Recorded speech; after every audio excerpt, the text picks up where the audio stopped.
Alam mo yung pakiramdam na pagod ka na pero parang wala ka pa ring nararating.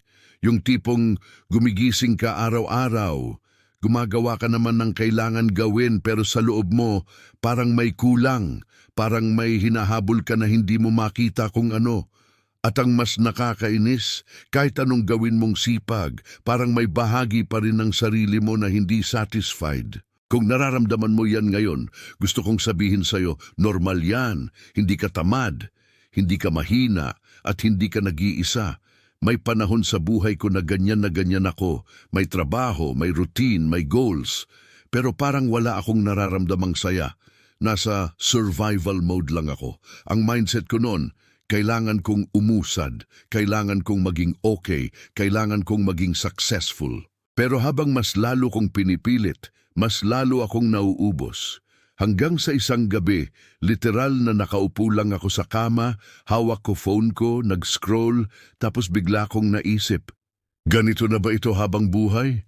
Yun yung moment na parang tumigil ang mundo. Hindi dramatic, pero sobrang totoo. Tahimik lang pero mabigat, dun ko na-realize na minsan hindi mo kailangang maghanap ng motivation. Kailangan mo munang maintindihan kung bakit ka nawawalan nito. At dito papasok yung Stoic philosophy at psychology kasi pareho silang may isang malinaw na punto. Hindi lahat ng bagay kailangan mong kontrolin, pero kailangan mong kontrolin kung paano ka tumutugon. Simple pakinggan pero sobrang hirap gawin kasi sanay tayo sa idea na kapag nag-effort tayo, dapat may kapalit agad. Dapat may result, dapat may validation. Pero ang buhay, hindi ganon, hindi siya palaging fair, hindi siya palaging mabilis. At minsan, kahit tama ginagawa mo, late pa rin yung reward. Sa Stoicism, may concept sila na tinatawag na dichotomy of control.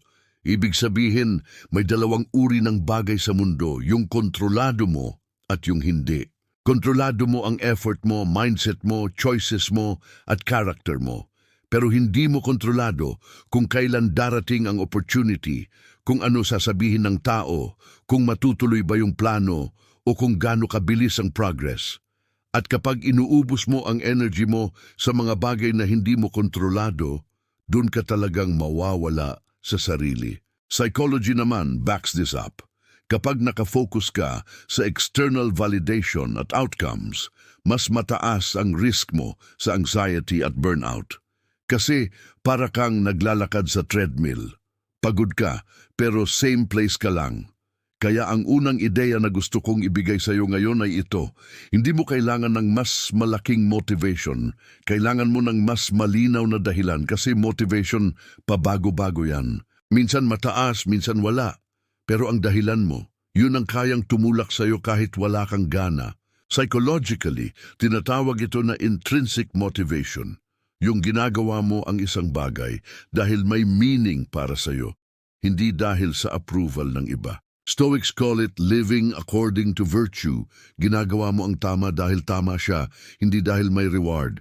Naalala ko nung time na sobrang lost ako, ang dami kong sinubukan. Nagbasa ako ng self-help, nag-set ng goals, nagplano ng todo, pero wala pa rin. Hanggang sa natutunan ko gumawa ng simpleng exercise, tanungin ang sarili ko araw-araw ng isang tanong. Ano ang kaya kong gawin ngayon na kahit walang pumuri, kahit walang makapansin, proud pa rin ako sa sarili ko? Ang weird, pero dun ako nagsimulang bumalik. Kasi tumigil akong habulin ng applause. Nag-focus ako sa consistency, small wins, small progress, kahit 1% a day, hindi grand. Hindi Instagram-worthy, pero totoo. At ito yung pangalawang ideya, disiplina ang nagdadala sa iyo sa mga araw na walang motivasyon. Hindi yung grind na toxic ha, disiplina na tahimik, yung ginagawa mo pa rin yung dapat kahit hindi ka inspired. Stoicism teaches this as fortitude, strength of character. Psychology calls it behavioral activation. Kapag wala kang gana, kumilos ka pa rin. Kasi minsan, hindi feelings ang unang nagbabago, actions muna. The brain follows. Kapag gumawa ka ng maliit na hakbang, nagre-reset yung sistema mo, nagkakaroon ng momentum. Kaya kung hinihintay mo yung araw na magiging motivated ka para magsimula, baka matagal kang maghihintay. Pero kung magsisimula ka kahit walang gana, mas mabilis kang babalik sa sarili mo. Hindi ko sinasabing madali, pero ito ang truth. Maraming tao ang hindi naman sumuko dahil mahirap. Sumuko sila dahil inaasahan nila na dapat mas madali na. At dito, sobrang ganda ng stoic mindset. Expect hardship. Hindi para maging negative, kundi para hindi ka mabigla. Si Marcus Aurelius, isang Roman emperor at stoic philosopher, sinulat niya na bawat araw dapat handa ka sa ingratitude, selfishness, betrayal at difficulty. Hindi siya bitter, realistic lang siya kasi kapag inaasahan mong may struggle, mas hindi ka natitinag pag dumating, mas nagiging steady ka. Pangatlo, wag mong gawing identity ang problema mo. Ito yung sobrang common. Halimbawa, nag-fail ka sa isang bagay tapos sasabihin mo, talunan ako. Na-reject ka, sasabihin mo, hindi ako worth it. Nagkamali ka, sasabihin mo, ang bobo ko. Pero wait, hindi ka failure. Nag-fail ka lang, hindi ka rejected. Na-reject ka lang, hindi ka weak, napagod ka lang. Psychology says this is cognitive distortion, overgeneralization and labeling.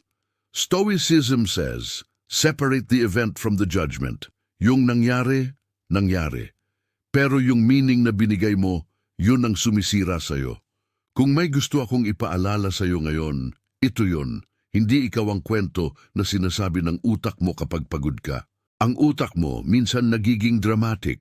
Kapag takot siya, gagawa siya ng narrative para protektahan ka. Huwag ka nang sumubok para hindi ka masaktan. Pero ang problema, habang pinoprotektahan ka niya, kinukulong ka naman niya. At ang pinaka nakakatakot, sanay ka na, naging comfort zone mo na yung pagiging stuck. Kaya kahit gusto mong umusad, may bahagi sa'yo na ayaw lumabas. Hindi dahil ayaw mo, takot ka lang. So ang tanong, paano ka lalabas sa cycle na yan? Ito yung practical step. Gumawa ka ng isang commitment na maliit, pero consistent. Hindi kailangan 10 goals. Isa lang. Halimbawa, 15 minutes a day na mag-aaral ka. Or 30 minutes na mag-i-exercise. Or araw-araw, mag-journal ka ng isang paragraph. Ano ang kaya kong kontrolin ngayon? Ang mahalaga, hindi yung laki. Yung consistency. Kasi yung consistency, yun ang nagre-rebuild ng trust sa sarili mo. At ang self-trust, foundation yan ng confidence. Hindi confidence ang dahilan para kumilos. Kumilos ka, tapos lalakas ang confidence mo. May natutunan din ako sa Stoicism na sobrang game changer.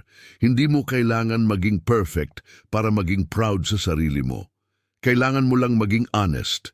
Honest sa progress mo. Honest sa mistakes mo. Honest sa effort mo. Kasi kapag ang goal mo ay perfection, lagi kang talo. Pero kapag ang goal mo ay improvement, araw-araw may panalo ka. Psychology calls this growth mindset. Stoics call it progress over pleasure. Mas pipiliin mo ang growth kahit uncomfortable kaysa comfort na walang direction. At ito yung pang-apat, minsan hindi mo problema ang buhay. Problema mo yung comparison. Kasi kahit okay ka naman, pag nakita mong may mas mabilis, mas yaman, mas successful, bigla mong mararamdaman na kulang ka. Pero ang comparison parang pag-inom ng tubig alat. Habang mas uminom ka, mas lalo kang mauuhaw. Stoicism teaches focus on your own path. Psychology says social comparison increases depression and lowers self-esteem. Kasi hindi mo naman nakikita yung buong buhay ng tao. Highlight reel lang, pero kinukumpara mo yun sa behind the scenes mo. Siyempre talo ka. Kung gusto mong gumaan ang buhay mo, subukan mo ito. Tanggalin mo yung tanong na, bakit mas mabilis siya? Palitan mo ng, ano ang kaya kong ayusin sa sarili ko today? Yun lang. Simple, pero powerful. Kasi pag ginawa mo yan araw-araw, unti-unting babalik yung control sa'yo. Hindi mo na kailangan maging best. Kailangan mo lang maging better kaysa kahapon. At panglima, ito yung pinakamabigat, pero pinakatotoo. May mga araw na hindi ka okay. At okay lang yon. Hindi ibig sabihin nun talo ka. Hindi ibig sabihin nun back to zero ka. Psychology says emotions are temporary states. Stoicism says Accept what is without letting it own you. Hindi mo kailangan pilitin ang saya, kailangan mo lang hindi magpakain sa lungkot. May difference yung sad ako sa I'm broken. Sadness is a feeling, broken is a belief. Kaya pag may araw na mabigat, wag mong sabihing ayoko na. Sabihin mo lang mabigat ngayon, pero lilipas din. Kasi totoo yon, lilipas din yan. Pero ikaw, dapat manatili. Hindi para magtiis lang, para matutong maging mas matatag. Kasi tandaan mo, strength is built in repetition, hindi sa isang big moment. Ngayon, gusto kitang iwanan ng isang simple pero sobrang solid na realization. Hindi mo kailangan maghintay ng magandang buhay para maging okay. Pwede kang magsimula maging okay habang ginagawa mo pa lang yung buhay na gusto mo. Hindi mo kailangan matapos muna ang lahat bago ka gumaan. You can choose peace kahit may struggle. You can choose discipline kahit may fear. You can choose hope kahit may uncertainty. Stoics call it inner citadel, yung lugar sa loob mo na hindi kayang galawin ng mundo. Psychology calls it emotional regulation, pero same principle, ikaw pa rin ang may huling desisyon kung paano ka mabubuhay. So kung pagod ka ngayon, huminga ka. Kung naguguluhan ka, okay lang. Kung feeling mo late ka na, hindi pa huli ang lahat. Ang mahalaga, hindi ka titigil. Kahit maliit, kahit mabagal, kahit wala pang nakakapansin. Kasi one day, mapapansin mo na lang, hindi ka na yung dating ikaw. Mas tahimik ka, mas steady, mas matapang, at mas totoo. Bago tayo matapos, gusto kong itanong, ano yung isang bagay na kaya mong gawin ngayong linggo para sa sarili mo? Isang commitment na maliit pero consistent. Isulat mo, kahit sa notes, at gawin mo hindi para sa ibang tao kundi para sa future version mo. Kung nakarelate ka, i-comment mo kung anong part ng speech na ito yung tumama sa'yo. And kung gusto mo pa ng ganitong motivational talks na may halong real talk, stoic wisdom, at practical psychology, mag-subscribe ka na para sabay tayong umusad. Kita-kits sa next video.